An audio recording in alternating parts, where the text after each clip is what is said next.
लगभग 22 वर्षों के बाद बिहार में मतदाता सूची के शुद्धिकरण का कार्य सफलतापूर्वक 30 सितंबर को संपन्न हुआ। लगभग सभी राजनीतिक दलों ने यह मांग की थी कि मतदाता सूची में काफी त्रुटियां हैं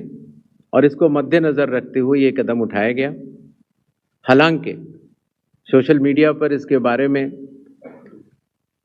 कुछ बढ़ चढ़कर कहा गया, लेकिन सत्यता ये है कि आज की तारीख में बिहार के 243 इलेक्टोरल रजिस्ट्रेशन ऑफिसर्स ने 90,000 बूथ लेवल ऑफिसर्स के साथ मिलकर 1.6 लाख बूथ लेवल एजेंट्स,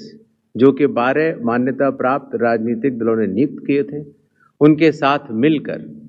इस सूची को शुद्ध करने का बहुत ही सराहनीय काम किया है और बिहार ने देश को ये राह दिखाई है। चूंकि विशेष गहन परीक्षण में काफी मेहनत जमीनी स्तर के अधिकारियों को करनी पड़ी,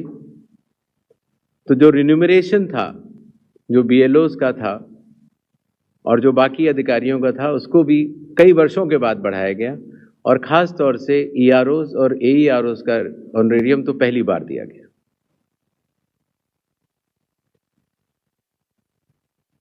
जिन मतदाताओं के नाम सूची में नए जुड़े हैं या जिन मतदाताओं की एंट्रीज में कोई चेंज है, जैसे पता बदल गया, तो ऐसे मतदाताओं को नए वोटर कार्ड दिए जाने हैं। चूंकि पहले कई दिनों तक या कई बार महीने लग जाते थे वोटर कार्ड मिलने में, इसीलिए चुनाव आयोग ने सभी एजेंसियों के साथ मिलकर यह एसओपी बनाया कि किस तरीके से 15 दिन के भीतर मतदाताओं के हाथ में इलेक्टर फोटो आइडेंटिटी कार्ड, जिसको सामान्यतः वोटर कार्ड कहा जाता है, वो उनके हाथ में आए। इसी तरीके से जो हमारे बूथ लेवल ऑफिसर्स हैं, जब वो मतदाताओं के घर घर जाते हैं तो उनको भी पहचान पत्र पहली बार चुनाव आयोग ने डिजाइन भी किया और उनको दिया भी। कंडक्ट ऑफ इलेक्शंस जो आने वाला है,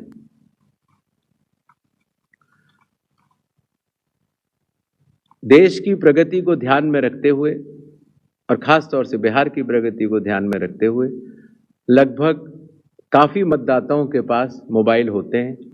और उनको इस बात की समस्या रहती थी कि हम मोबाइल लेके अगर घर पर छोड़ के जाते हैं तो दिक्कत होती है और लेके जाते हैं तो हम कहाँ उसको रखें, क्योंकि मोबाइल फोन पोलिंग स्टेशन के अंदर अलाउड नहीं है। इसलिए एक नई व्यवस्था बनाई गई जिससे कि पोलिंग स्टेशन के कमरे के ठीक बाहर कोई भी मतदाता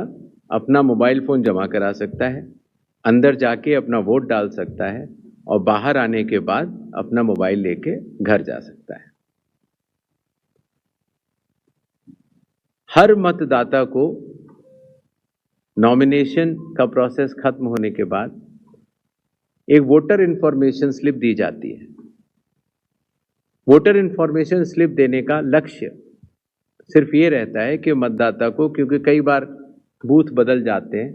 या कई बार मतदाता नए होते हैं,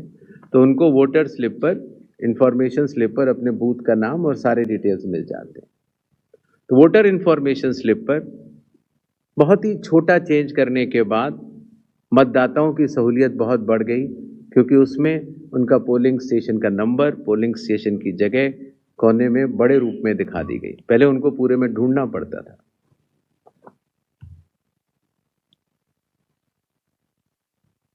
चुनाव आयोग की लगभग